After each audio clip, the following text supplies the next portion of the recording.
Olá, boa noite pessoal, aqui quem fala é o Valdecir Carvalho do Vibrambag Brasil, sejam todos muito bem-vindos. Esse é o 11º episódio da segunda temporada do Vibrambag Brasil. Hoje é dia 16 de abril de 2018. Bom, se essa é a sua primeira vez aqui no Vibrambag Brasil, eu quero lembrar vocês que nós temos edições do Vibrambag acontecendo praticamente todos os dias da semana. Às segundas-feiras acontece aqui no Brasil, em português, sempre às 21 horas. Hoje é uma exceção porque a gente está com o pessoal lá de Portugal e tem um fuso horário e está bem tarde para eles. Às terças-feiras acontece o Vibrambag na Europa, em inglês. Às quartas-feiras, nos Estados Unidos, também em inglês. Às quintas é a vez do pessoal de Latam e é em espanhol. E para vocês saberem a agenda dos próximos episódios, dos episódios passados, é só acessar o vibrambag.com. Essa noite eu tenho comigo aqui o meu co-host, é o famoso Ricardo Conzatti, esse rapaz bonito aí da foto, com esse sorriso de Mona Lisa, que recentemente ele mudou de time aí, agora tá jogando no time dos casados. Então já quero parabenizar você aqui ao vivo, para ficar para a posteridade. Infelizmente eu não consegui ir no seu casamento, eu ouvi falar que foi um puta de um festão que eu perdi. Mas parabéns aí. Eu te falei para não casar, mas você não me escutou, tudo bem, né? Opa, obrigado aí, cara. Valeu. Quero lembrar a todos vocês que nós estamos no Facebook, no facebook.com/Vibrambag Brasil. O nosso canal do YouTube é o youtube.com/Vibrambag Brasil e também estamos no Twitter, no @Vibrambag Brasil. Então, se vocês quiserem entrar em contato com a gente, não tem como não conseguir falar com a gente. Qualquer canal a gente está lá respondendo. Então, agora nós vamos para os recadinhos da semana. A gente está com a nossa página no Facebook, a gente começou a página tem um pouco mais de uma semana. Então a gente pede para que vocês entrem lá e curtam a página, segue a página, que a gente vai estar publicando todos os vídeos lá, publicando outras coisas. Então tem a página, tem a comunidade, vamos fazer o papo rolar depois da apresentação aqui que a gente faz ao vivo. Então, se quiser entrar em contato, quiser falar, discutir, o pessoal sempre está olhando lá, então é o lugar para a gente falar. A gente já está com quase 500 inscritos lá no canal do YouTube, então obrigado a todo mundo que se inscreveu. Faltam 2, eu acho que a última vez que eu olhei hoje à tarde estava com 498, quase batendo os 500. Então obrigado e continuem lá seguindo a gente, curtindo a página, curtindo os vídeos, comentando. E se você estiver vendo esse vídeo gravado, dá um pause agora, já deixa o like nesse vídeo e já assina o nosso canal. Um outro recadinho, o Call for Papers. Aí está o link para vocês se inscreverem. O que é isso? A gente precisa do apoio da comunidade para continuar fazendo o Vibrambag. Então, vocês precisam entrar lá e quem tiver algum assunto, algum tema técnico para falar, para explicar, independente do que seja, infraestrutura, Microsoft, VMware, Cisco, a gente vai ver o que você propõe e vai arrumar uma agenda, uma data para você se apresentar, que isso é muito, muito, muito, muito importante. E aí, para finalizar o recadinho, isso aqui é um jabá pessoal, que eu coloquei aqui sem o pessoal ver, eu criei um site que chama Blogs TI Latam. Qual que é a ideia desse site? É para fazer um cadastro, um agregador de blogs escrito em português e espanhol. Então, se você tem um blog e você escreve em português ou espanhol, entra lá, é o cadastro rapidinho, tem 3 perguntas, eu te coloco lá, e aí toda vez que você fizer um post novo, ele aparece lá. Eu conversei com algumas pessoas que já estão participando, acho que já tem uns 30 bloggers lá. Tá chegando o hit no blog dos caras, então é um jeito de você divulgar o teu conteúdo em uma outra plataforma, é um jeito de mais pessoas conhecerem o seu conteúdo e a gente conseguir se reunir todo mundo num lugar só. A gente não vai roubar hit de ninguém, é um jeito de você ganhar mais visualizações aí, tá? Então o site o endereço é o vblogslatam.homelabber.com.br, é só entrar lá. Agora eu passo aí para o Ricardo. Fala do Call for Papers, aí dá uma reforçada aí, Ricardo. Beleza. Pessoal, então só reforçando o Call for Papers, é a forma mais fácil de você enviar a sua ideia para uma apresentação do Vibrambag Brasil, tá? Então, se você tem algo interessante para compartilhar com a comunidade, simplesmente não perca mais tempo, sério. O VibraBag Brasil é feito pela comunidade para a comunidade. Então, qualquer assunto relacionado com infra, redes, desenvolvimento, DevOps, cloud computing, certificações, backup, boas práticas, enfim, processo, segurança e outros, com certeza serão muito bem-vindos. Beleza? Pode passar, Valdecir, por favor. Sobre o show da próxima semana, então, na próxima semana, segunda-feira que vem, né, dia 23/4, lembrando que o horário normal é às 21 horas, hoje é uma exceção, né, começamos às 18h30, será com o Wilson Souza, falando sobre a certificação CompTIA Cloud Essential. Então, se programem, agendem aí, porque vai ser sensacional. Oh, eu tava no mute aqui, olha só que coisa. Eu tô só vou voltando aqui o que eu tava falando. Um pouquinho antes da gente começar aqui, o Wilson me ligou e para confirmar, então tá super confirmado a apresentação dele e ele vai sortear um livro dessa certificação do CompTIA Cloud Essentials aí. Então já fiquem ligados para a próxima semana. Todo mundo está ligado aí no Vibram Bag. Opa, legal. E só para reforçar mais uma vez, né, então nós estamos com o VibraBag Brasil no YouTube, Twitter e recentemente no Facebook. Então, basta digitar /VibraBag Brasil, né, e com certeza a sua curtida, o seu compartilhamento nos ajuda muito. Então eu quero lembrar que qualquer pergunta que vocês tiverem para os nossos convidados, né, basta digitar aí que a gente já repassa para eles. Então, Valdecir, por favor, apresente os nossos convidados de hoje e vamos começar o show. É isso aí, vamos lá. Antes de apresentar o pessoal, quero dar uma boa noite para todo mundo que está online aí, tem bastante gente aqui. Se estiverem ouvindo, se o áudio estiver com problema, vocês podem mandar uma mensagem aí. Tem a parte de questões, de perguntas, o Ricardo vai estar monitorando, eu estou monitorando, tem um chat para a gente conversando. Se quiser fazer qualquer pergunta para os nossos convidados, é só fazer, a gente acha uma pausinha, interrompe e faz a pergunta. Então, o show é vivo, é ao vivo e a gente vai seguindo. Então, quero dar boa noite aos nossos convidados aí, o Flávio Neri, o João Grade, o Wendel Adriel e o Nuno Silva. Infelizmente ele não pôde participar, ele me ligou um pouquinho antes, ele teve um problema lá com problema pessoal e não pôde participar. O Miguel, ele indicou o Miguel para falar com a gente. Eu não sei se o Miguel está online, que ele está me mandando mensagem aqui no WhatsApp. Ele falou que ligou, mas caiu. Então, boa noite para vocês. Vamos começar aí com o Flávio. Flávio, se apresenta rapidinho, fala aí um pouquinho de você, e aí depois a gente passa pro Wendel e pro João. Perfeito. Boa noite, pessoal. Meu nome é Flávio Neri, sou mineiro de Campestre, Minas Gerais, mas passei boa parte da minha infância em Poços de Caldas, trabalho com TI desde 1997 e estou em Portugal aí desde 2016. Legal. Vai lá, Wendel. Boa noite, se apresenta aí pro pessoal. Opa, boa noite a todo mundo.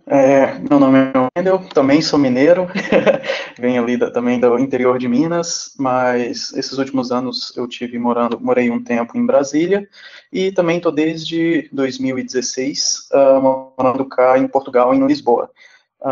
E é isso aí, vamos começar a noite aí.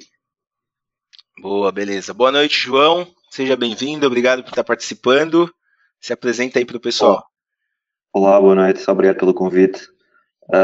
Sou da zona do Algarve, não sou mineiro.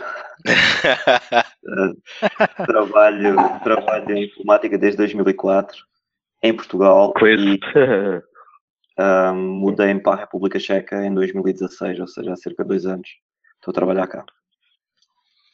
Legal, isso aí. Então, vamos conversar. Eu vou passar a palavra aqui pro Flávio, que vai contar para a gente um pouco da história dele, como que ele chegou em Portugal, como que ele saiu aqui de Minas e foi parar lá em Portugal. Vai lá, Flávio. Verdade. Bom, só pessoal, fala um pouquinho mais alto. Perfeito, melhorou? Melhorou. Tá bom. Quem sou eu? Primeiro, sou pai, tenho 2 meninos, os 2 na foto aí. Um tem o apelido de Luan Santana, que é o mais velho, que é o Leonardo, e tem o Pietro, que nós chamamos ele de Pepe. Eu estou casado com essa senhora de azul da foto aí há 23 anos. É o primeiro projeto da minha vida que deu certo. Sou mais um brasileiro imigrante e pretendo compartilhar aqui as dificuldades, os acertos e o que eu acho que foi errado nas nossas situações aqui em ter vindo para Portugal. Além disso, eu trabalho com TI desde 1997, quando eu montava computadores lá em rede, Novell e afins. E hoje eu estou trabalhando com DevOps. Já tive carreira de coordenação, que é início da carreira de gestão, por 2 oportunidades no Brasil. Eu tive uma carreira em Y na Activity, onde eu fui especialista em segurança da informação. E resolvi voltar e me dedicar à infraestrutura.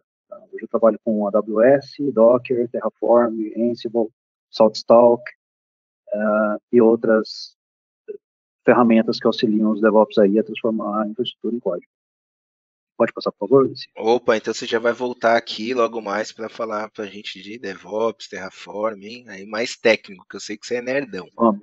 Vai lá. Então vamos lá, pessoal. A minha decisão de migrar, ela surgiu há muito tempo atrás, quando eu sabia que eu não tinha condições financeiras de sair do país. A minha esposa tem descendência espanhola, e uma das dificuldades de mexer com a descendência espanhola é que você tem que morar na Espanha. Na altura, ali em 2001, 2002, era impraticável para a gente ter o motor financeiro para conseguir sair do Brasil. Esse sonho ficou adormecido por um tempo. Depois que eu já estava bem empregado na Activity, trabalhando, eu tive acesso a um vídeo do Rodrigo Constantino, que o nome da palestra não é esse, não é Lula de uma nova distribuição do Brasil, mas o Daniel Fraga publicou esse vídeo, que tem um teor econômico muito grande, de economia é uma das coisas que me fascina, estudo economia de países. E esse vídeo, ele deixava muito claro que o Brasil estava passando naquele momento por uma bolha imobiliária, onde se tinha oferta de crédito muito grande e não se tinha lastro para se ter aquela quantidade de crédito no mercado. E aquilo me deixou, assim, chocado. Falei, olha, a hora que der problema, o próprio Rodrigo Constantino diz no vídeo, o link tá aí para quem quiser ver, que ele não sabia em que momento aquela bolha ia estourar, mas quando estourasse, os castelinhos de areia de cartas, os castelinhos de cartas na praia iam ruir. E foi o que aconteceu aí. Eu volto nisso depois, mas eu fui demitido em 2016, e uma das dificuldades que eu tive para me realocar em 2016 é que qualquer pessoa que me oferecia um emprego já queria pagar 40% a menos do que eu recebia. E 40% é muito dinheiro. Bom, voltando aí. Eu comecei a planejar seriamente a saída do Brasil em 2013, com foco em sair em 2018, onde eu fiz apresentação constantes para minha esposa e para meus filhos, explicando para eles prós e contras, e a gente acabou caindo numa seleção entre 2 países, entre Canadá e Austrália. Rapidamente a gente riscou o Canadá da nossa lista, porque para nós não era uma opção ficar um mês fechado dentro de casa por conta da neve. Mal sabíamos nós que íamos ficar um mês fechado em Portugal por conta da chuva. Afinal de contas, o João Grande sabe que abril aqui é águas mil. Tem alguém que está fazendo barulho alto, Deixa consegue eu ver silenciar? Perfeito. Pode ir aí. Então, voltando, eu não sabia que nós íamos ficar fechados aqui em Portugal um mês dentro de casa. Na verdade, 5 semanas que aconteceu esse ano por conta das chuvas. O Nuno sabe melhor do que a gente que abril desculpa, o João Grande sabe melhor do que nós que abril é águas mil. Bom, planejamento rodando, chegou 2016, uma das coisas que, com a demissão, que eu pensei, falei, olha, vamos executar esse plano de sair do Brasil agora, com a demissão nós temos dinheiro, e vamos para a Austrália, que era o que estava no plano. A minha esposa falou, olha, não, a gente não teve tempo de executar todos os passos do nosso plano, a gente sempre concordou que o bem-estar da família tinha que estar em primeiro lugar, então ela não falando inglês, e nem o meu filho mais novo, era uma coisa que preocupava muita gente, como é que ia ser a adaptação deles num país que não falasse língua inglesa. E aí, a minha irmã estava aqui há 10 anos, eu conversei com ela para entender assim, se tinha crise ainda, se não tinha passado, como é que estava o mercado, e apareceu de fato a possibilidade de virmos para Portugal. Eu embarquei para cá em julho, para entender como era o país, tudo, voltei para o Brasil, preparamos as coisas e voltamos para cá em outubro. Você pode passar o slide, por favor, Lucia? Então vamos lá. Portugal virou uma opção quando eu entendi o quão bom o quão reconhecido são as universidades aqui, que o valor do estudo ele é acessível e que Portugal, que o Brasil não conhece Portugal, é a minha opinião. Eu, particularmente, vivi estudando em outros países, eu tinha passado por Portugal, mas a hora que eu cheguei aqui foi um choque. As pessoas todas recíprocas, todo mundo me ajudando no que eu precisava. Uma coisa que me assustou foi eu aluguei a minha casa empenhando a palavra, eu empenhei a palavra para o senhor, ele empenhou a palavra dele para mim, eu estou morando na casa que nós combinamos, isso foi impensável de se fazer no Brasil. Né? A gastronomia era muito parecida, então eu ia ter dificuldade para comer. O clima era muito parecido, principalmente com Braga, com Minas Gerais, com Poços, principalmente. É a mesma coisa, porque chove demais em Poços de Caldas. E aqui tem até asterisco na parte da comunicação, porque a língua, os dois países falam português, mas como nós temos sotaques diferentes no Brasil, aqui se tem outras expressões, outra forma de falar, e precisa-se de um tempo para se acostumar. Depois que eu vim para cá em julho, entendi esse cenário, falei, olha, realmente Portugal é uma opção, vamos para lá porque eu acho que vai funcionar. E uma coisa que chamou muita atenção é que Portugal, mesmo convertendo de real para euro, é um país acessível. Pode passar, por favor?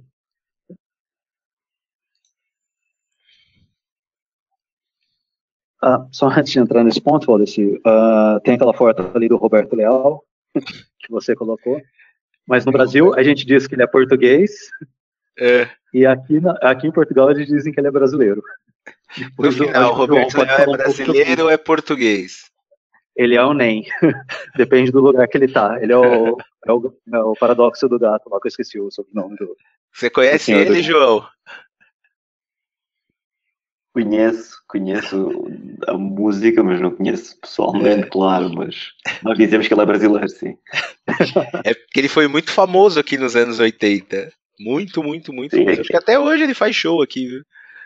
Ele aqui também passou muito. Nós conhecemos a música dele bem. Vai lá, Nery. Vamos lá. Como é que foi o meu processo para vir para cá? Tem vários, dentre os vários caminhos possíveis, eu precisava trabalhar, e a lei de Portugal, quando você vem estudar, não permite que você faça trabalho subordinado, que na verdade é trabalhar para uma outra empresa. Eles chamam de trabalhador por conta de outro. Eu vim para cá, então, eu entendi que tinha uma situação que poderia me beneficiar, que era abrir uma empresa antes de fazer a requisição do visto de estudo. Então, nesse meio tempo, enquanto estava preparando minha vinda para cá para poder abrir empresa, eu apliquei para a universidade, passei para a universidade, já eu conto a questão da carta motivacional da universidade. Vim para cá, abri empresa e retornei para o Brasil já com a empresa formada aqui, com um contador ou contabilista, que é o nome aqui, já contratado e pronto para poder prestar serviço. Porque aí eu seria dono da minha empresa, não seria um trabalhador por conta de outra.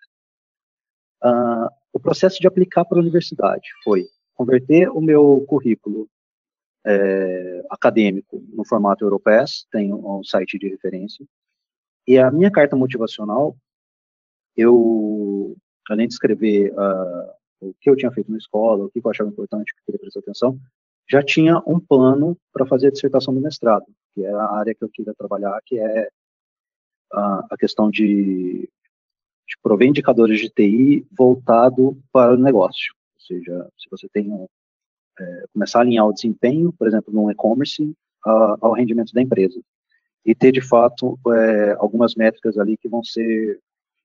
normalizar essas métricas e conseguir extrair isso da maioria dos sistemas. Basicamente, era a construção de um APM, um Application Performance Management, voltado para negócio. Tá?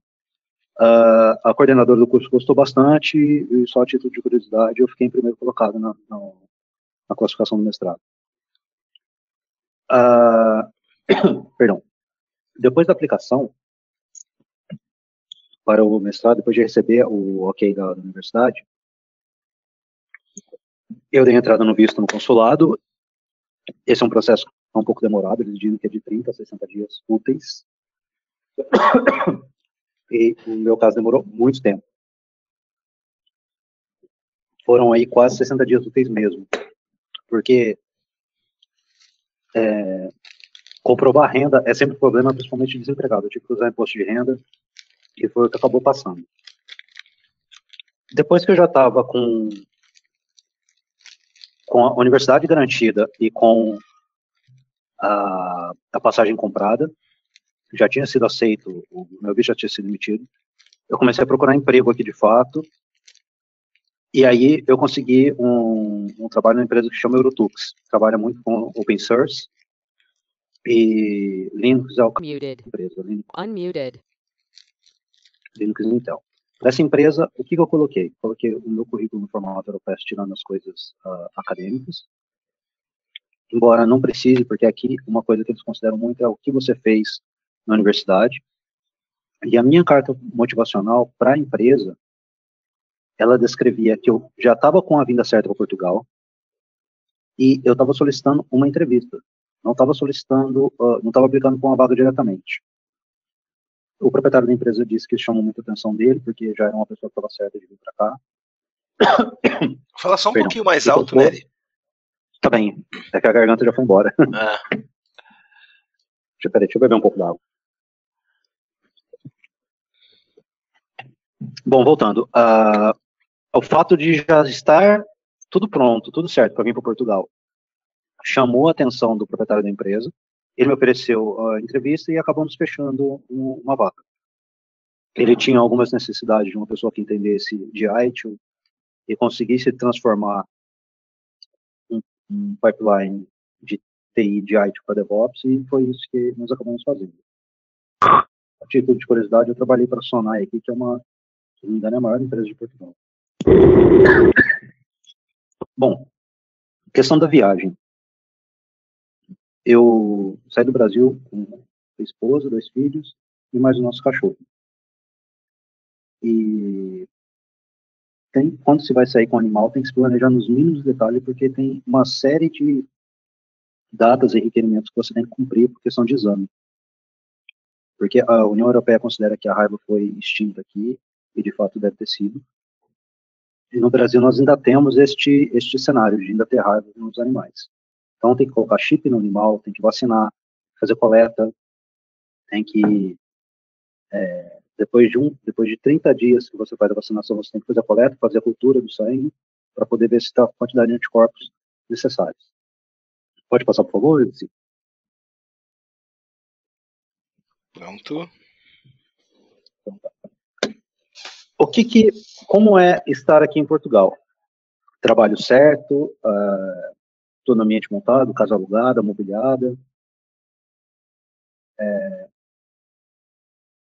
Eu vou começar falando assim, o que eu achei de ruim. Tá? Embora os dois países falem português de Portugal, português de Portugal, e o português do Brasil, português do Brasil, eu cometi erros grosseiros, digamos assim, por tentar falar como os portugueses, de tentar escrever como eles, e não consegui. Nós não temos, o brasileiro não tem costume de conjugar segunda pessoa. O brasileiro não tem aquela vivência da língua para utilizar as mesmas expressões nos momentos certos. Como, por exemplo, a figura de linguagem aqui, ela é diferente. Então, quando você pega o pretérito imperfeito, indicativo, sem querer dar aula de português, mas que é uma coisa que começou no passado, teve sentido no passado, e no presente ele não tem mais sentido. Que, por exemplo, eu queria, se quis no passado, não quer mais. Aqui o pessoal, quando diz eu queria, é como no Brasil. Mas se eles utilizarem eu gostava de ter alguma coisa, significa que eles querem na hora. E isso é meio um choque, é um exemplo, e tem várias expressões aí que acabam pegando os brasileiros. Então, na hora, por exemplo, de fornecer relatórios para clientes, na hora de poder me apresentar e falar com os clientes, foi uma dificuldade. E por mais que eu me preparasse, eu não podia imaginar que era assim. Então, isso foi um pouco ruim. Minha performance no trabalho chegou a ser afetada por conta disso. Depois, eu acabei aprendendo quais eram as expressões que não podia ser usar no Brasil, como a maneira de portar, a maneira de tratar as pessoas. Tem algumas pessoas mais que gostam de ser tratadas pelo título, por exemplo, engenheiro aqui é um título, e muitas pessoas exigem que você as chame de engenheiro. Por exemplo, tem professor de universidade que você fala, senhor, doutor engenheiro, porque a pessoa fez doutorado e fez engenharia também. Então, e muitas vezes ela nem dá aula, ela trabalha numa outra empresa qualquer, na hora de ser atendida, ela quer que você faça referência aos títulos. E isso é muito comum aqui. Então, aprender essas nuances foi difícil. E o bom? O bom aqui, a escola das crianças é muito bom, é a escola pública, foi pequeno. Teve o impacto dele ficar o dia todo na escola, quase 8 horas na escola, mas por outro lado, depois de passar aquela pancada que é logo o início, nós começamos a ver uma evolução que, comparando, por exemplo, com os parentes que estão no Brasil, ela era impensável para a gente, a não ser que a gente colocasse ele numa escola no Brasil de alto desempenho, que normalmente é caríssimo, e aqui a gente está falando de uma escola pública. A maneira como eles lecionam o inglês na escola aqui também é fenomenal. O Pietro está com 9 anos, segundo ano na escola, e já consegue entender desenhos, entender quadrinhos, que é o banda desenhada aqui, e mesmo na matemática ele está mexendo com coisas que a gente vê crianças de 4ª série não trabalham ainda no Brasil. Então isso é muito bom. O impacto da qualidade de ensino para a gente foi muito grande. O Leonardo está na universidade, a universidade é muito conhecida na Europa, a Universidade do Rio, e também estou gostando bastante do curso. Os valores do custo de vida também é muito bom, é um custo de vida acessível. Tipicamente, os casais que trabalham, as duas pessoas vão conseguir viver aqui tranquilamente, principalmente trabalhando com TI. É acessível fazer passeios, é acessível você comprar bens de consumo, televisores, lavadores de louça. Então, essa parte econômica também foi muito boa. E tem uma coisa que todo mundo fala, que é clichê, que é a segurança, e só vai entender só depois que você sair do Brasil. Porque isso é intrínseco no brasileiro, a gente se preocupar com segurança, fechar a frente da casa toda, e ter cuidado, por exemplo, na hora de sacar dinheiro. Aqui é uma coisa, muito tranquilo. Você saca dinheiro na rua, o caixa eletrônico, o ATM, ele é virado direto para a rua. Só um minuto, por favor. As pessoas não ficam atrás de você, não ficam te incomodando enquanto você está sacando dinheiro. Você anda com o telefone na rua, eu sei que já ouviu falar de roubos no porto, de celulares na rua, mas é raro, roubos em Lisboa, mas assim, é tão raro que quando acontece, às vezes o pessoal comenta a semana inteira, porque não vai acontecer outro. É difícil. Acontece alguns roubos de carro também, mas também é raro, assim.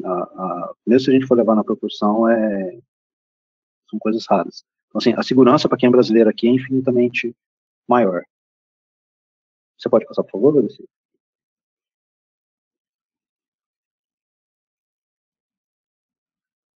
Obrigado. Bom, e o mercado de trabalho aqui? Portugal está recebendo investimentos de todo mundo, a Amazon veio para cá, Google está vindo para cá, e a área de TI especialmente está bem aquecida, principalmente na parte de DevOps. Tem algumas áreas que eu não consigo falar, mas, por exemplo, desenvolvedor Java, desenvolvedor Go, desenvolvedor PHP, Python também, até COBOL eu andei vendo alguma coisa assim, mas assim, vários anúncios. E não é só Portugal que está aquecido, eu tenho recebido várias propostas da Europa como um todo, de Londres, Inglaterra, a República Tcheca, tem vários cassinos, já recebi algumas propostas de lá, já recebi propostas da Bélgica, da França, Bélgica, França, Netherlands, Irlanda e chega, tá bom, foi isso. E aí tem uma coisa com o mercado de trabalho aqui que o brasileiro tem que se preparar, é que os portugueses são muito bem instruídos, né? O brasileiro, o diferencial hoje é falar inglês ou espanhol, ou quiçá os dois. E aqui o inglês ele é muito bem ensinado na escola primária, na escola básica. E tipicamente todos os portugueses que eu conheci que têm 30 anos ou mais falam inglês hoje. E falam muito bem. né, principalmente inglês britânico. E isso faz com que você chegue aqui muitas vezes com inglês macarrônico. Por exemplo, no meu caso, eu estou fazendo inglês desde que eu cheguei aqui para conseguir me acertar. Embora escrevesse bem, lesse muito, a fala não estava tão bem, não estava no mesmo nível da escrita e da leitura. E muito menos da audição. Então, eu já estava nesse processo de preparação, mesmo antes de chegar aqui, de fazer aulas, e isso foi o que me salvou, porque pelos portugueses já terem o inglês muito desenvolvido, quando eu fui para essa empresa, para a Sonai trabalhar, eu entrei numa sala, tinha um romeno, um senhor da Espanha, nós fomos conversar e em inglês, ninguém perguntou se eu sabia, não sabia, era o meu primeiro dia, conversamos, explicaram qual o problema que eles estavam passando no momento, para podermos resolver. E por causa desse ponto, eu acabei levando, vamos dizer assim, uma notícia a algumas pessoas que foi, olha, Portugal, fish, está muito bom, está num bom momento, tem emprego aqui, mas as boas oportunidades, você tem que falar inglês. Por quê? Pois português, o diferencial é inglês, mas o francês, inglês, mas o alemão, russo também, eu estou vendo pedir bastante algumas oportunidades. Então, o brasileiro que quiser vir para cá e quiser ter acesso às melhores oportunidades, tem que falar no mínimo inglês. Uma outra coisa, Portugal, é que tipicamente a vida profissional não acaba aos 50. Porque a pessoa estuda demais, então sai da universidade com 23, 25 anos, e aí que vai começar a trabalhar. Então, pegar uma pessoa de 25 anos, que tem 5 anos de experiência na área de TI, é um pouco difícil. E a empresa tem que fazer um mix, tem que ter pessoas novas e teoricamente baratas e pessoas mais seniors que vão custar mais caro, mas também vão produzir mais. Então, para os brasileiros que estão mais velhos aí, esses 40 e poucos anos, sim, é uma oportunidade. Teve um senhor que estava trabalhando, que entrou comigo na empresa para onde eu mudei agora, de trabalho, 50 anos, ele falou, não, eu estou tranquilo, assim, até os 60 eu sei que tem mercado. E isso me animou demais, porque eu vou fazer 40 esse ano, e espero estar nativo aí pelo menos uns 20 anos mesmo. Bacana, muito bacana. Tem mais alguma coisa, Nery? Não. Então, legal. Vamos lá. Deixa eu apresentar, pessoal, o Miguel Ramos. O Miguel, ele foi indicado pelo Nuno, que não conseguiu entrar com a gente. Como eu disse no começo, ele teve um problema. Miguel, boa noite, tudo bem? Boa noite, tudo bem. Tudo bem? Você quer se apresentar? Primeiro, obrigado por ter entrado aí. Obrigado mesmo pelo esforço. Você quer se apresentar para o pessoal? Então, o meu nome é Miguel Ramos. Neste momento estou a morar aqui no Brasil e isto faz quase 5 anos. Eu vim transferido pela empresa onde estava a trabalhar na época e, entretanto, inclusive casei no Brasil e continuo a trabalhar aqui devido à minha vida na ponta aérea Rio-São Paulo. Mais algumas responsabilidades. Sou de uma formação basicamente técnica, embora nos últimos anos com um foco grande em gestão, equipas de suporte, tecnicamente um foco grande em virtualização, comunicações, segurança de redes, etc. É o resumo. Legal. Boa, obrigado, Miguel. Quer dizer, então você fez o caminho contrário do Nery, né? O Nery, ele saiu aqui do Brasil, foi para Portugal e você fez o caminho contrário. Acho que isso é bacana e vai enriquecer bastante a nossa conversa aqui, porque a gente vai ter uma outra visão de como é isso, né? Ricardo, a gente tem pergunta aí? Temos sim. Então, o Thiago Moretti perguntou se o mercado de trabalho exige algum diploma. Aí acho que é para todo mundo. Agora acho que é legal a gente começar a conversar entre todo mundo aí, o Wendel, o João também entrar na conversa para vocês, o que vocês ouviram aí que o Nery falou, se vocês concordam, discordam, aí a gente vai conversando. Então, quanto a esse de diploma, tem essa necessidade de ter um diploma formal aqui no Brasil? Um de cada vez, pessoal. Deixa eu começar a agradecer. Eu conheço 2 pessoas, tá? Não estou aqui há muito tempo, que não têm diploma aqui e eles conseguem trocar de emprego com uma certa facilidade. São desenvolvedores, tá? Os 2 desenvolvedores e o que eles me disseram é o seguinte, que eles já tiveram, na verdade, disse, que ele já teve propostas de ser gestor e o diploma fez falta para isso. Mas ele disse que para ser analista, no caso dele pelo menos, não era necessário. Ah, legal. E o Wendel, qual que é a tua experiência quanto a isso? Primeiro conta aí como que você chegou aí em Portugal, como você saiu aqui de Minas e chegou aí em Portugal. Opa, beleza. Boa noite, novamente. Eu vou tentar fazer um resumo um pouco do que eu vim.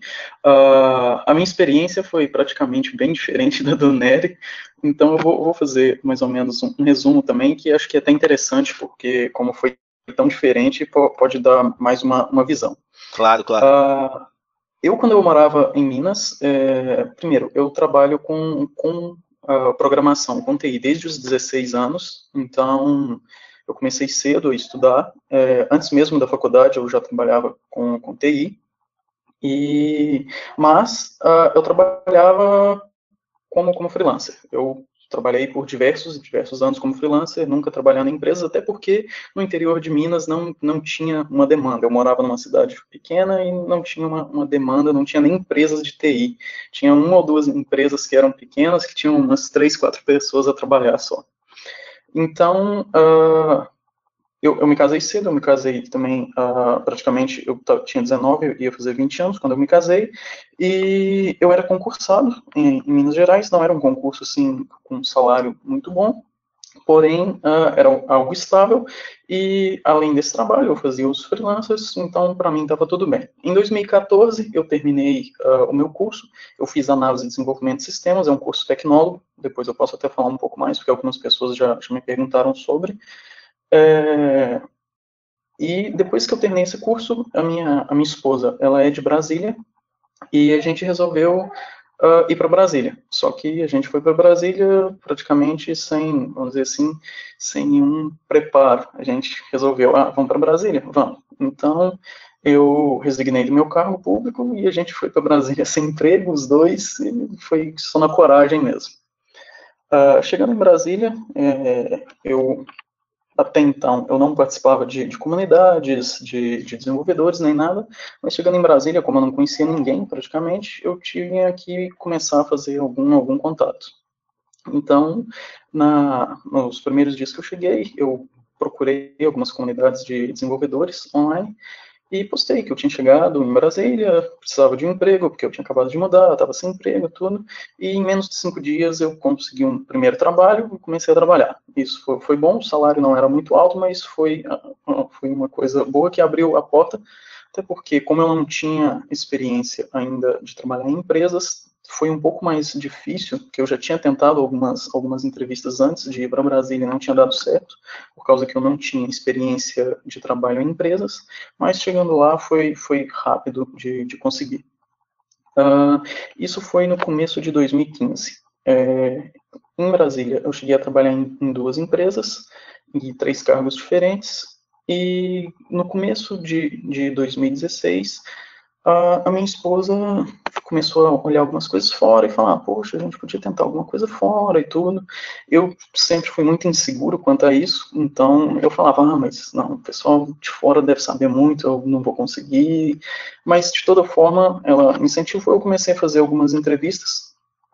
Eu fiz entrevistas praticamente no mundo todo, fiz entrevista em todos os continentes e ouvi muito não, então eu já estava começando a praticamente desistir, mas um dia um amigo meu me marcou em uma publicação de uma vaga de emprego aqui em Portugal, e eu entrei em contato, enviei o meu currículo, fiz a entrevista e deu certo. Isso foi em 2016, mais ou menos abril de 2016, e ficou marcado de eu vir para cá, para Portugal, em agosto. Então, eu tive que começar a correr com papéis e burocracias, porque eu não tinha nem passaporte, porque como eu vim de uma família muito humilde do interior de Minas, eu nunca nem tinha saído do Brasil, então eu tive que fazer tudo muito correndo com a minha esposa, a gente teve que fazer os passaportes, correr com visto, e isso tudo. Por sorte, igual o Nery comentou que o visto dele demorou quase 60 dias. O meu, eu tive uma sorte, o meu demorou 25 dias corridos, não foi nem dias úteis, em 25 dias corridos o meu visto estava pronto, o que foi muito bom, porque eu já estava quase no prazo, por causa que o passaporte meu demorou um bocado, foi uma época que estava um pouco complicada, teve um atraso na emissão dos passaportes, então foi muito bom o visto ter saído mais rápido. Quando eu vim para cá, eu também, eu nunca tinha pensado em vir para Portugal. Eu e a minha esposa, a gente tinha a vontade de ir para o Canadá antes de começar a fazer mesmo as entrevistas. A gente tinha uma vontade de ir para o Canadá, mas aconteceu que a gente também iria precisar de muito dinheiro e como a gente praticamente não tinha grana nenhuma ainda, então a gente resolveu deixar um tempo e fazer entrevistas para outros países. Mas Portugal não era algo que eu tinha pensado. Até então, até surgir essa oportunidade. A título de curiosidade, que eu já contei para alguns amigos, quando eu estava faltando 3 dias para vir aqui para Portugal, eu já tinha vendido tudo da casa, já estava na casa da minha sogra para a gente vir, então já estava tudo arrumado, com as malas na mão, não tinha nada em casa. 3 dias antes eu recebi uma mensagem do Canadá me chamando para uma vaga, mas como já estava tudo organizado para cá, eu não tive nem como dar seguimento, então eu vim para cá. Mas eu não me arrependo, hora nenhuma. Aqui é um lugar muito bom para você viver, é um país muito bom. Sobre o idioma, a língua, igual o Nery falou, é a mesma língua, vamos dizer assim. Alguns portugueses até falam que nós brasileiros não falamos português, falamos brasileiro, é um outro idioma. E realmente, nas 2 primeiras semanas, principalmente, que eu cheguei aqui, eu achava mais fácil me comunicar em inglês do que em português, porque eu não entendia nada. Eu não percebia nada que as pessoas me falavam. Então, foi uma chegada complicada, mas depois foi se ajeitando. Aqui, como eu já vim com o visto de trabalho desde o Brasil, eu já vim com o trabalho pronto, então eu cheguei cá, não tive, assim, um problema nem dificuldades para procurar o trabalho, porque eu já vim para começar o trabalho, então a dificuldade maior foi para arrumar algum imóvel para arrendar, que elas falam, que é alugar, que aqui foi um bocado complicado, porque a maioria dos lugares precisava apresentar alguns documentos igual o IRS, que é a declaração do imposto de renda do ano anterior, eu não tinha nada, e ou era isso, ou teria que pagar um calção para o aluguel, que geralmente rondava entre 3, e tinham alguns apartamentos que chegavam a pedir 6 rendas, 6 meses adiantado, só que como eu também não estava preparando para vir tão rápido para fora do Brasil, a gente não tinha dinheiro nenhum. Eu cheguei aqui, eu e minha esposa, quando a gente chegou aqui, eu estava exatamente com 1.800 euros para passar o primeiro mês, e precisaria passar esse mês com isso. Então, a gente chegou.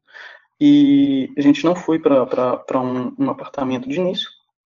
A empresa também, ela ajudou em alguns custos, só que eu preferi não ir para um apartamento tão rápido, porque tanto eu quanto a minha esposa, a gente queria fazer uma pesquisa mais com calma, então a gente pegou um quarto para ficar algum tempo, para depois verificar com o tempo, visitar pessoalmente os apartamentos e tudo. Então essa questão, vamos dizer, que foi a mais complicada para mim.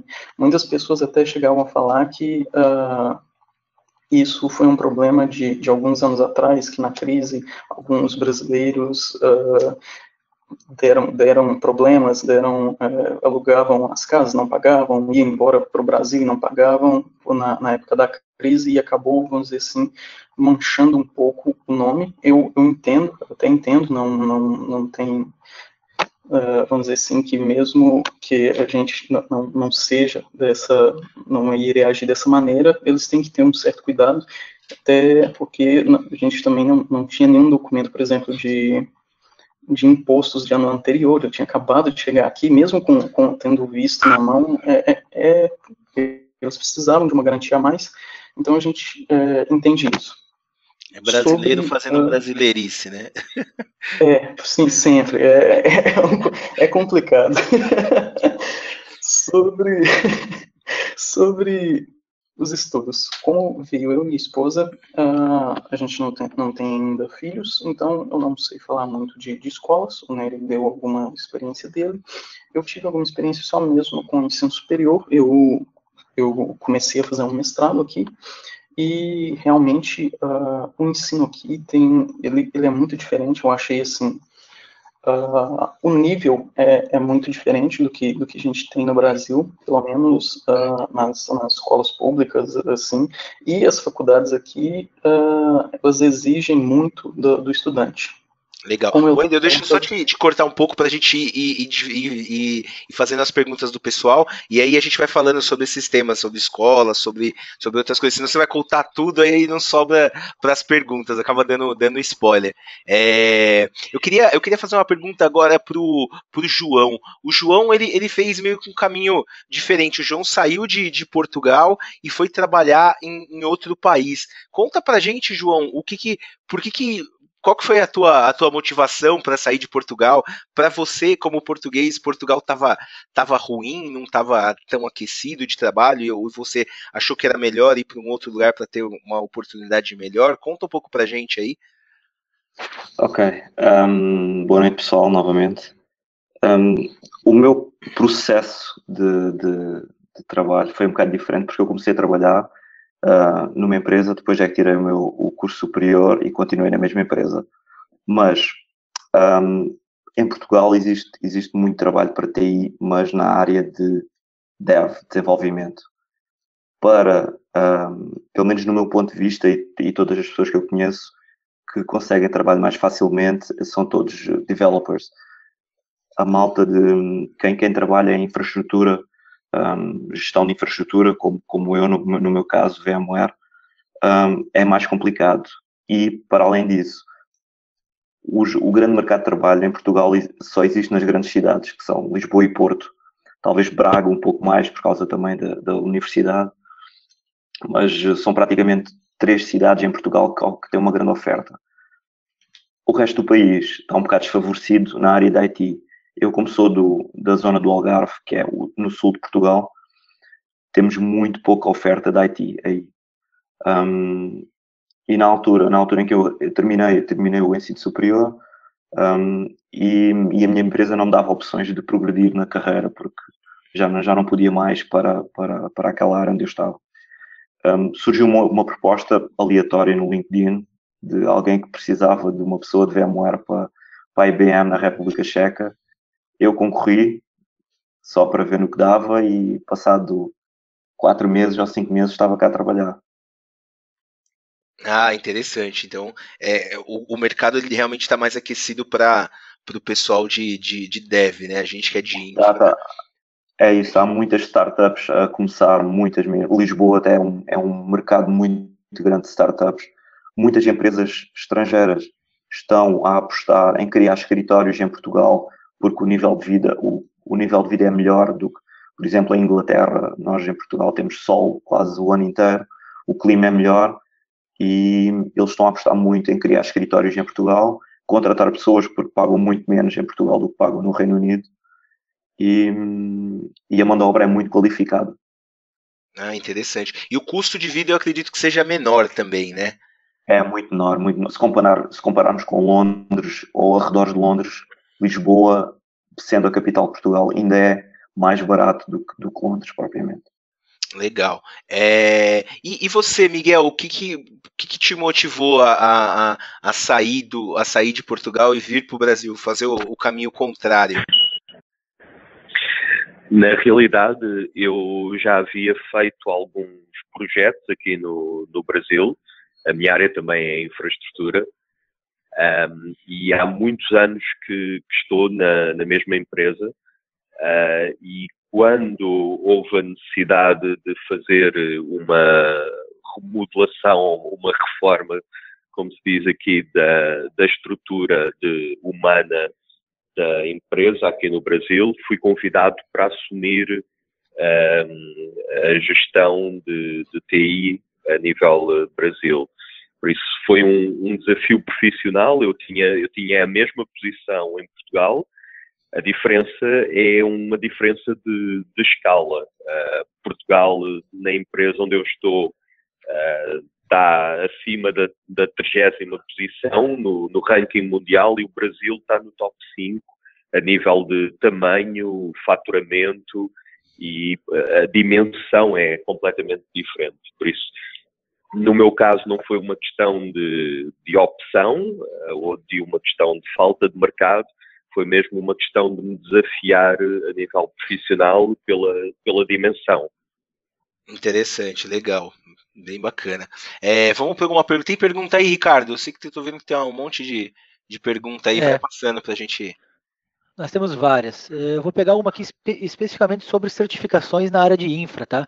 O pessoal está querendo saber qual que faz mais sentido. Vocês falaram que trabalham com VMware, por exemplo, certificações como VCP, VCAP, um VCDX, talvez, certificações Cisco, certificações Microsoft, elas fazem sentido, elas fazem a diferença, ou não é muito cobrado, ou não faz muito sentido isso? Como que vocês veem isso hoje aí? A experiência que eu tenho é que a certificação, pelo menos o VCP não tanto, mas VCAP mais, da parte do VMware, se nós tivermos dois currículos, um que tem VCAP e outro que não tem, claro que, no meu ponto de vista, o recrutador vai sempre olhar para o que tem o VCAP e vai descartar o outro. E para empresas de infraestrutura, eu acho que continua a ser, é muito solicitado, principalmente para a parte de virtualização, que agora está na moda. Bacana. Tem mais aí, Ricardo? Miguel, aqui, eu, embora esteja no Brasil, tenho participado em alguns projetos em Portugal, e eu concordo com essa visão das certificações. Não só aumenta a probabilidade de ser selecionado, como muitas vezes, há pouco perguntavam, por exemplo, sobre o diploma. Eu acho que Portugal dá muito menos importância, no geral, a ser diplomado, a ser pós-graduado, do que se dá no Brasil. No Brasil isso é quase um requisito. Em Portugal, se você tiver um profissional com certificações que sejam procuradas no mercado e que ao mesmo tempo tenha experiência profissional, isso é mais valorizado do que um diploma de uma faculdade. A VMware, sem dúvida, concordo com o que foi dito. A parte de Cisco também é uma referência. Muitas vezes isso não só é uma preferência, como é obrigatório para trabalhar em algumas empresas, porque elas são obrigadas pelos seus clientes a ter pessoas certificadas nessas áreas. Que legal, bacana. Então, essa... Opa, perguntando aqui também se faz sentido também, não só de VMware, mas certificações como LPI, Microsoft. Então, eu acho que isso que vocês responderam é uma visão geral, né? A certificação vai contar bastante na hora da escolha do candidato. Sim, sim. Legal. Vamos lá, outra pergunta aqui, do Arthur Oliveira, vamos ver se vocês sabem responder. É factível conseguir uma oportunidade de entrevista a partir do Brasil ou é pré-requisito estar em Portugal? Eu acho que isso daí o Wendel já explicou um pouco de como foi o processo dele, né? O Nery também. Vocês têm mais alguma coisa para adicionar sobre esse assunto? Depende do tempo, né? A pergunta é a seguinte: é possível conseguir o emprego estando aqui no Brasil ou você tem que estar em Portugal para começar a procurar o emprego, para conseguir o emprego? Não, eu acho não. que... Não é um requisito tá cá em Portugal, até porque eu fiz todo o processo seletivo, estando no Brasil, recebi depois toda a documentação da empresa no Brasil, dei entrada no visto, então não é um requisito. Porém, não são todas as empresas que fazem dessa maneira. Legal. Muito bem colocado, Wendel. Depois de um tempo aqui em Portugal, eu percebi que tem empresas que já estão acostumadas com esse processo de imigração e não criam barreiras para trazer profissionais de fora, até porque Portugal não tem um plano de imigração definido, então não se tem cotas de quantidade de pessoas que se pode trazer. E tem empresas que não têm a menor ideia de como faz isso e acabam abdicando da possibilidade de trazer uma pessoa de fora, seja do Brasil, seja de qualquer outro país, que não seja da Europa, para trabalhar aqui justamente pela falta de conhecimento do processo de imigração. Isso, é um processo um tanto que burocrático, e até recentemente eu tive um amigo meu que foi contratado em uma empresa para cá, e ele estava aí no Brasil, fez todo o processo, igual eu fiz todo o processo do Brasil, e a empresa deu ok para ser contratado, porém a empresa falou que gostou muito dele, mas não sabia como que era o processo de imigração, como que era o processo de visto. Então ele veio conversar comigo e até me colocou em contato com a empresa. Eu partilhei da minha experiência pessoal com eles. Depois eles procuraram um pouco mais de ajuda e, se não me engano, eles já possuem 2 ou 3 desenvolvedores que são do Brasil. Então, muitas das empresas, elas não conhecem ainda, não dominam o processo de trazer os profissionais do Brasil. E é um tanto que burocrático para a empresa fazer isso. Legal. Aí já pegando... Oi, pode falar.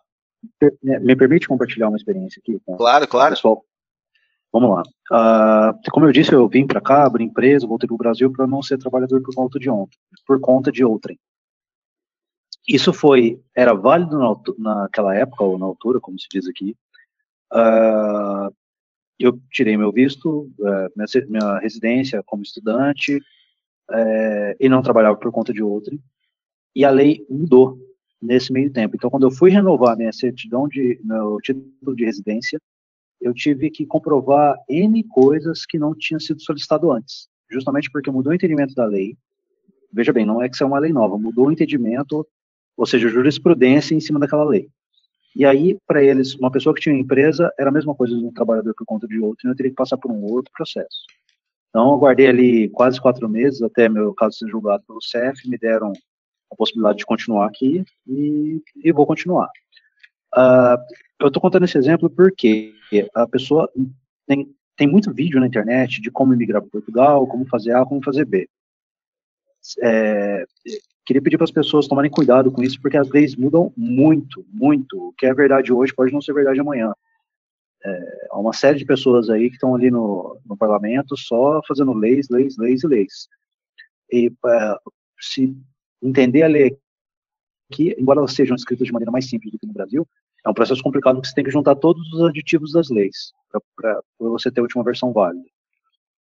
E o vídeo que foi feito há 2 meses atrás pode não ser mais válido. Você pode vir para cá achando que está tudo certo e vai ter sua residência negada, todo o seu plano financeiro e sonho de imigração pode cair por terra por conta disso. Então tem que tomar muito cuidado. Não, legal, interessante, é bom avisar mesmo, porque eu até fui dar uma pesquisada, realmente tem muita coisa na internet, tem gente que se oferece esse serviço de fazer toda essa parte da documentação e realmente tem que tomar cuidado. Vou dar sequência aqui nas perguntas, aí eu já vou emendar umas 2 ou 3 aqui que o pessoal está perguntando que eu acho que faz sentido. Como é que é a questão de grana aí? O que precisa para se viver aí? Confortavelmente, eu acho que você não vai ser rico, mas também você não vai passar por privações, assim. Eu acho que a gente tem 2 exemplos bem bacanas. Tem um exemplo do Nery que tem família, está numa outra situação de vida. Tem um exemplo do Wendel que é casado, mas não tem filhos. Então, queria que vocês contassem rapidinho, assim, o pessoal quer saber número mesmo, o quanto que precisa para viver aí, de ter uma vida relativamente confortável aí. Olha, aqui no norte, Braga é muito mais barato do que Porto e muito mais barato do que Lisboa. Nem se compara. Então, assim, valores aqui de Braga. Eu acho que cada um sabe o conforto que quer ter e tudo, mas o marido e a mulher trabalhando, cada um tirando por volta de 1.200 euros, eu acho que já dá para começar a pensar em se viver aqui.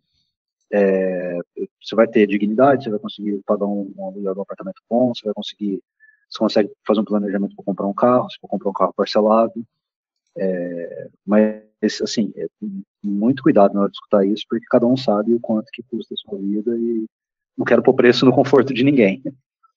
Não, claro, claro. Isso é uma ideia, né? Que a gente tem uma vida no Brasil acostumado com uma coisa, quando você vai para outro lugar, com certeza é diferente. E você, Wendel, o que você pode falar aí? Sobre custo de vida, eu também tenho essa mesma opinião que o Nery. É um pouco complicado a gente falar o que é viver confortável, mas o custo de vida é relativamente barato, apesar de Lisboa estar sendo. O custo de vida de Lisboa aumentou muito nos últimos tempos, muito devido ao imóvel. Arrendamento subiu extremamente de um ano, 2 anos para cá, os arrendamentos aumentaram muito, mas eu creio que tendo um custo de vida razoável, porque também depende de que a pessoa, se ela vai ter carro, se não vai sair para comer, não vai, mas consegue ter uma vida tranquila, pelo menos um casal, sem gastos muito com supérfluos, muitas saídas, etc. Eu não tenho carro, por exemplo, nem eu nem minha esposa. O transporte público atende a gente até bem aqui, então a gente ainda não tem carro. E a gente gasta em média 1.200, 1.300 euros. Quando eu falo isso, são gastos fixos, que é alimentação, um arrendamento, etc. Então, não entra gastos variáveis aí, mas mais ou menos nessa média, creio que já dá para ter uma vida tranquila, assim, dá para comer bem no mercado, porque aqui também não é caro. Se a gente for pegar em relação ao que eu ganhava no Brasil, quando eu estava em Brasília, eu ganhava praticamente o que eu ganhava aqui no começo, mesmo fazendo a conversão, mas a minha qualidade de vida aqui era muito melhor do que em Brasília. O meu poder de compra aqui era muito maior do que em Brasília. Então, eu creio que aqui a gente precisa de um pouco menos, vamos dizer assim, para viver bem do que no Brasil. Entendi. Eu acho que acaba sanando a pergunta do pessoal. João, você quer falar também? Pode falar aí. Posso dizer, bem, em Portugal, o Algarve, que era a zona de onde eu era, a zona sul, é bem mais barato do que Lisboa, mas como é uma zona turística, os imóveis são muito caros e a alimentação também. República Checa, que é onde eu estou agora, o imóvel é praticamente o mesmo preço do que em Portugal, os mesmos valores, e eu estou na segunda maior cidade da República Checa, mas em termos de alimentação e de vestuário, bebida, é muito mais barato, muito mais. E compensa muito, mesmo ganhando o mesmo que ganhava em Portugal, aqui consigo ter uma vida muito melhor do que em Portugal. Não, legal. Interessante. Não vou nem perguntar pro Miguel, fazer essa pergunta pro Miguel, porque ele tá na direção contrária, né, Miguel?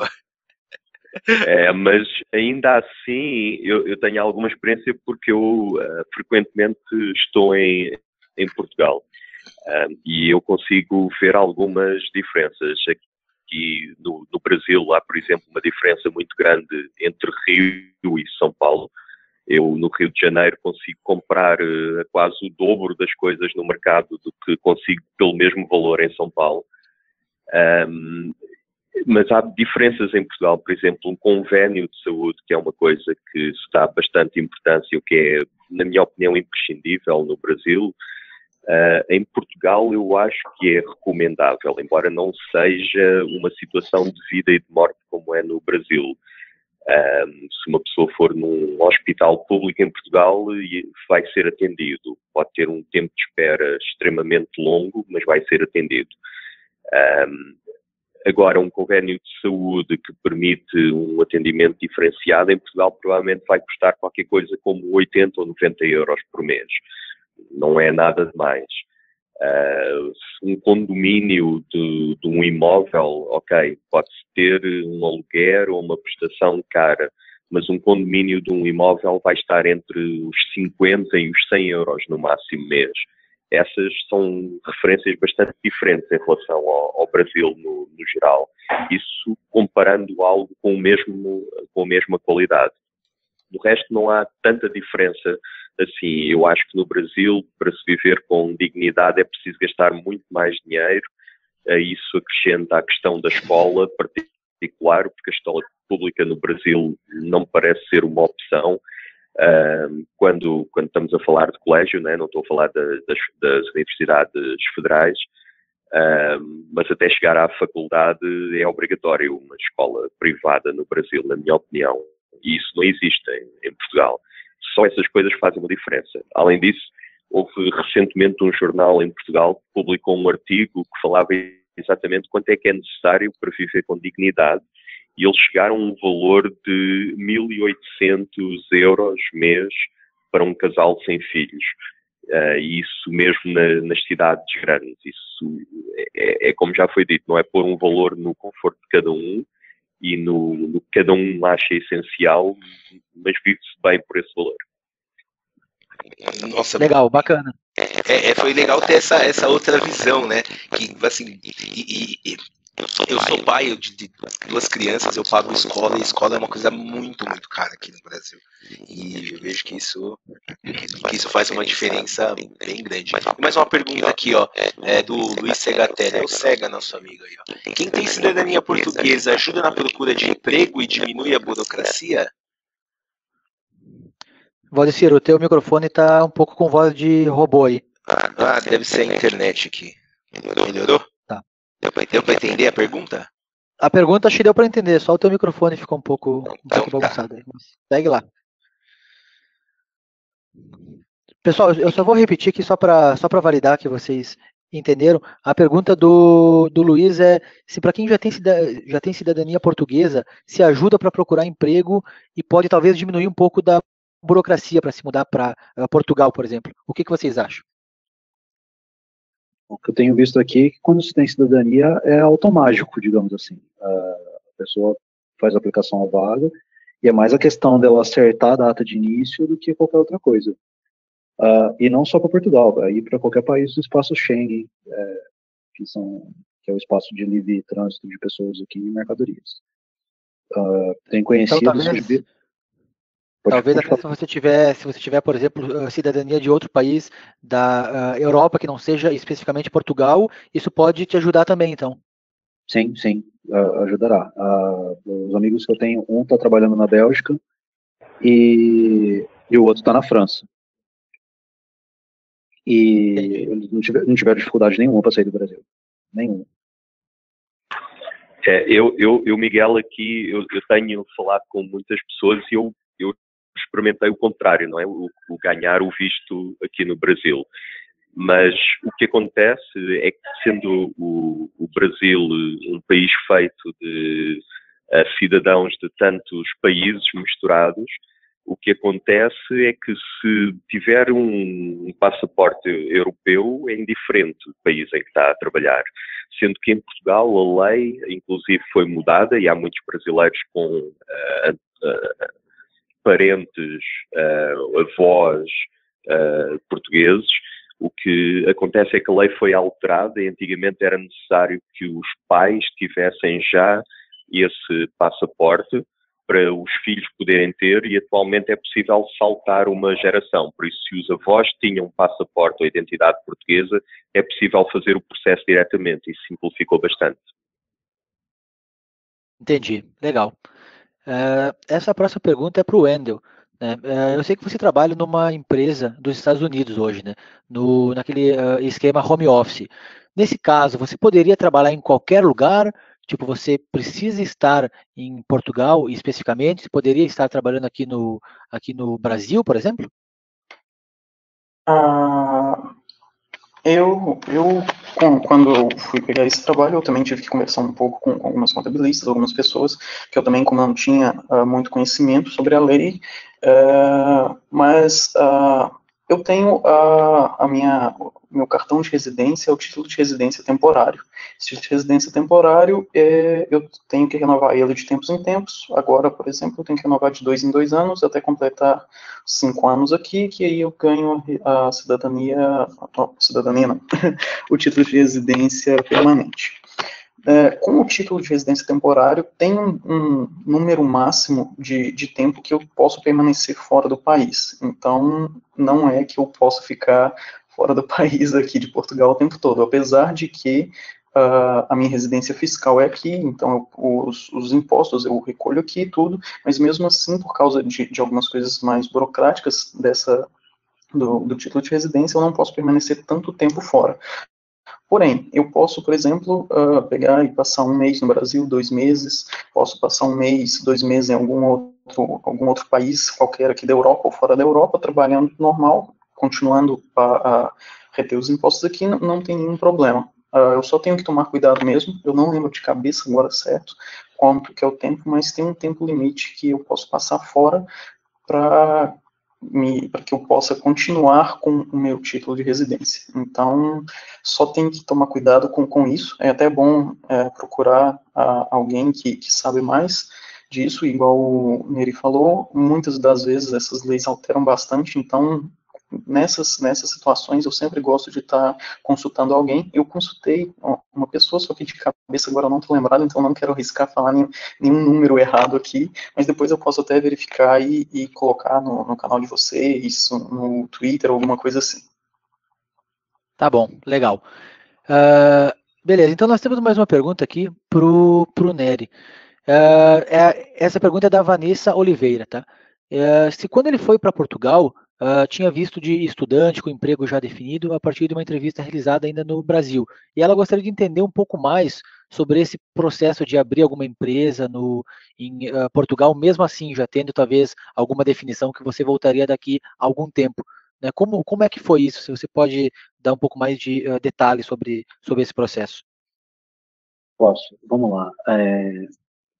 O Brasil tem alguns tratados comerciais com Portugal que permitem que você aqui, mesmo como, na verdade não é como turista, você pode vir para Portugal sem visto em 2 condições. Negócio, que é ficar até 90 dias e trabalhar para alguma empresa de Portugal, desde que você não seja trabalho subordinado, ou seja, você não tem um contrato com aquela empresa como se fosse sua carteira de trabalho assinado. Você pode ser empreendedor da sua empresa, por exemplo, seria uma das formas. E a outra você pode estar aqui como turista ou fazer um curso de curta duração, dentro desses 90 dias, ou até 4 meses, você consegue extensão desses 90 dias para isso. Aí, existem, uma coisa que aqui é muito bom, é o seguinte, está escrito A na lei, se não tem nenhum desses trechos que vai contradizer o A, e você encontra e tem uma situação, aquela ali, veja que você não está fazendo aquilo para levar prejuízo a ninguém, o pessoal vai te entender e vai seguir naquela linha. E foi esse o meu caso. Assim, eu vim para cá como turista, conhecer o país, entender como as coisas funcionavam. Na verdade, vim sem visto, né? Então tem essas 2 condições. Eu utilizei a segunda condição, que era poder abrir empresa para abrir empresa. Abrir empresa foi um negócio super descomplicado. Assim, em menos de 2 horas eu estava com a empresa aberta, conta no banco aberta. Eu já tinha feito depósito do valor do capital da empresa, que é obrigatório você fazer. No outro dia eu liguei para a contabilista, a Sandra, que é um amor de pessoa, falei, olha, eu assim, assado, eu estou no Brasil, preciso dar início da empresa, ela me manda os documentos, depois toda a entrada, e falei, olha, tá certo, tá tudo certo, por favor, faz transferência para mim nessa conta e a gente já começa a operar a empresa. Então, eu demorei 2 horas para estar apto a trabalhar, 100%, inclusive com a conta no banco, para já começar a receber e poder fazer contrato com outras empresas. Esse caminho, como eu disse, ele não é mais válido porque o CEF mudou o entendimento da lei. O sei se algumas pessoas estavam utilizando isso aí e não estavam de fato trabalhando, o que atenuou ou o que fez o Serviço de Estrangeiros e Fronteiras aceitar o meu requerimento de continuar aqui foi que todas as minhas declarações estavam corretas, a empresa realmente era uma empresa que justificava a sua existência, a movimentação de dinheiro era alta pela quantidade de funcionários, que eram só. Então, o pessoal teve também essa contrapartida de, olha, ok, você veio, isso era válido, agora não é mais válido, mas nós entendemos que você está fazendo as coisas certas. Então, por isso, nós vamos permitir que você fique. Então, isso foi muito bom. Então, não sei se eu respondi a pergunta da Vanessa. Claro. Sim, perfeito. Eu tenho uma pergunta. Melhorou meu microfone, pessoal? Meu áudio está melhor? Melhorou 100%, cara. Joia. Eu conheço um pouco de como funciona o processo para você aplicar para uma vaga nos Estados Unidos. Eu sei que lá tem bastante oportunidade também, só que o processo de migração, o processo para a empresa levar um funcionário estrangeiro é complicado e é muito caro. Vocês têm ideia de como funciona isso aí em Portugal? O Wendel é o melhor a responder essa, né? Sim, eu sei um pouco por cima, assim, não sei de detalhes muito profundos, mas depende um pouco do tipo de contratação, porque, vamos dizer assim, que a empresa ela pode contratar de algumas formas. Tem como contratar, por exemplo, um profissional altamente qualificado. Para contratar um profissional altamente qualificado, o salário ele tem um mínimo que a empresa tem de pagar. De cabeça também eu não sei qual que é esse valor, e também tem algumas áreas, e no caso do profissional altamente qualificado, é exigido o diploma do ensino superior, no mínimo. E nesse caso é um pouco mais burocrático, porque a empresa ela tem que apresentar no governo que ela tentou preencher essa vaga, se eu não me engano, ela tem que apresentar que ela tentou preencher a vaga em Portugal e no espaço Schengen, e como não conseguiu alguém no perfil desejado, abriu essa vaga para outras regiões e conseguiu a pessoa X lá do Brasil ou de qualquer outro lugar que tem o perfil, e eles pedem essa autorização de contratação. Então é um processo burocrático um pouco chato para a empresa, por isso que não são todas as empresas que fazem. Mas além dessa forma, também tem algumas outras formas de contratação. Por exemplo, tem como contratar, por exemplo, uma pessoa para ela ser uma prestadora de serviços, o que seria mais ou menos o PJ do Brasil, que aqui a gente chama de recibos verdes, se não me engano é o visto D2, algo assim, se não lembro de cabeça, mas é um visto que é um pouco menos burocrático, que é um contrato de prestação de serviços, mas que a empresa ela tem que justificar, tem que apresentar os documentos, tanto aqui e enviar para o Brasil também, que vai estar, vamos dizer assim, contratando a pessoa para prestar um serviço, mas precisa tudo também de uma documentação de um contrato de prestações de serviços, a empresa tem que garantir uma estadia, comprovar a estadia dessa pessoa aqui em Portugal. Então é um processo também um pouco burocrático, mas é menos burocrático do que o outro visto.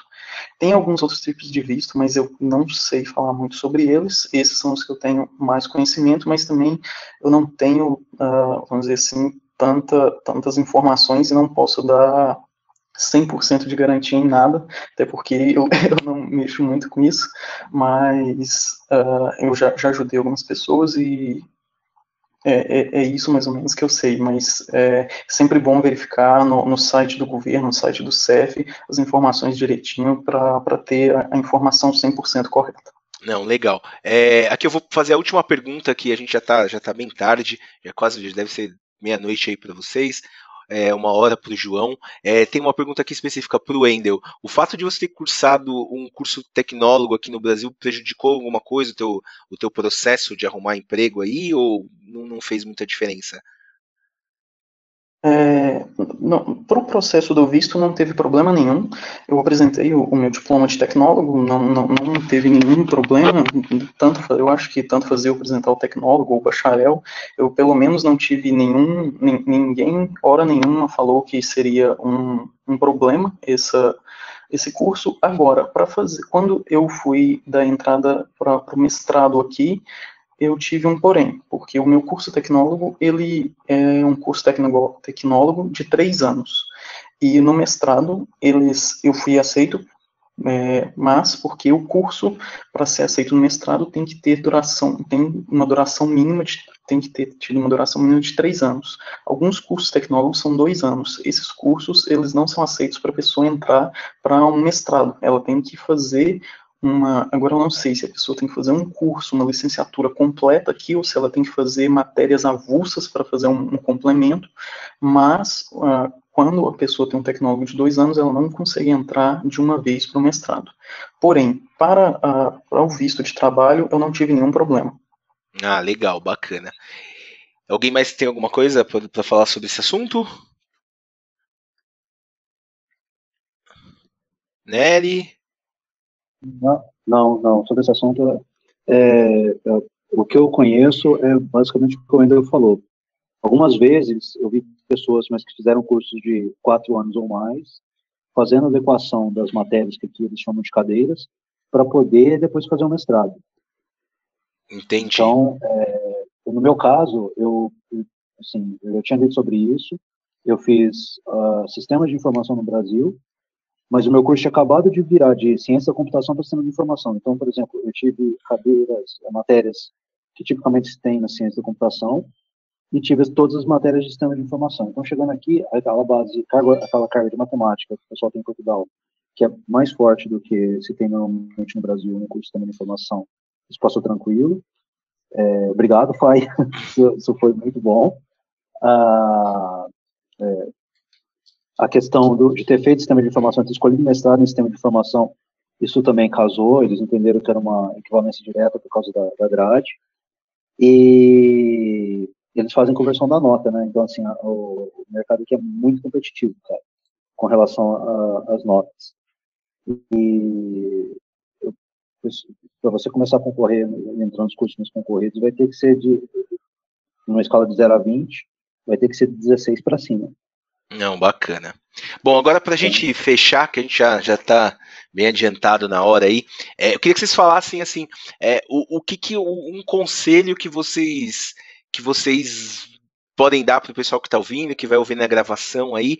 A minha pergunta é assim, é o que não fazer, né? O que não chegar aí, o brasileiro, o que não a pessoa não deve fazer quando chega aí ou quando começa a procurar, pensar para ir para aí. E aí eu quero ouvir um geral, com uma dica aí de cada um rapidinho para a gente encerrar. Quer começar, Nery? Pode ser. O mantra lá em casa no Brasil, e agora aqui em casa, quando a gente veio para cá, sempre foi: o imigrante tem que se adequar à cultura do país que está indo, e não o contrário. E isso, assim, ajudou a gente a ser bem recebido aqui, cara. Parte do nosso sucesso foi isso. Foi a gente sempre preocupar em se adequar à cultura e não o contrário. Ótimo, maravilha. Wendel? Eu acho que o mais importante é o que o Nery falou. Não tem uma outra coisa que seria mais importante. Muitas pessoas querem trazer muito da cultura, do jeito delas, seja de que país for para cá, mas quando você é um imigrante em um país, você tem que se adequar ao país. A gente não tem que tentar fazer o contrário.